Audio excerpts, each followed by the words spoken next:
In the heart of Shinjuku district in Japan, there is a park which is home to stunning cherry trees, vast green areas, and even a small hill. In daylight, this park provides the perfect setting for relaxing, picnicking, and exploring at leisure.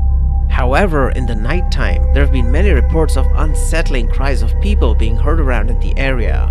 The disturbing history of the park was shrouded in secrecy for decades before it was uncovered, and the details were enough to send a chill down one's spine. Find out more about the brutal history of the park in this video.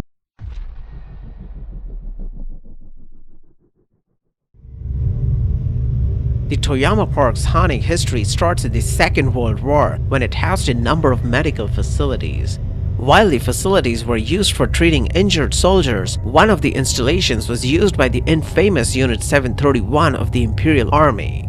Unit 731 was a biological weapons development division which was also involved in human experimentation with the headquarters in Japan-controlled Harbin in the northeast of what is now China. The facility started as a medical research and public health agency, but over the course of time it developed into an assembly line for weaponized diseases, which, if fully developed, would have unleashed hell on the planet. All the testing was done on human subjects who were dehumanized and internally referred to as logs.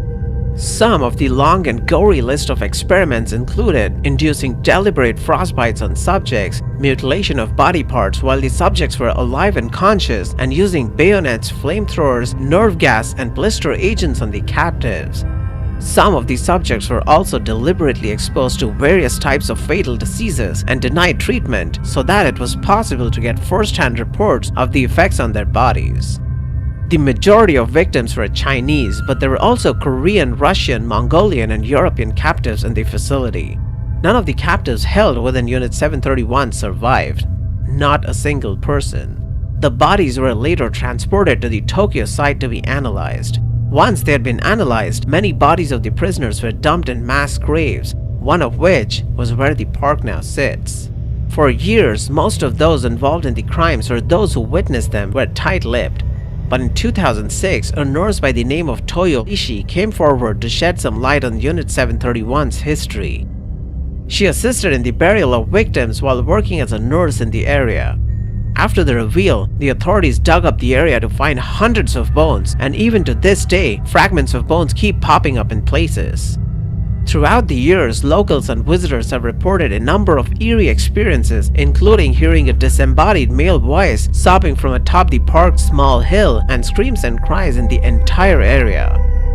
Other people who live near the park have said that they have seen a hitodama, a fiery ball of light that appears when a person's soul has been separated from its body. The Unit 731 facility doesn't exist anymore, and the grounds it stood on is now a housing complex. The Toyama No. 5 apartment block sits on what used to be the facility for Unit 731. Thank you for watching the video. If you found the video interesting, please hit the like button and consider subscribing for more such content.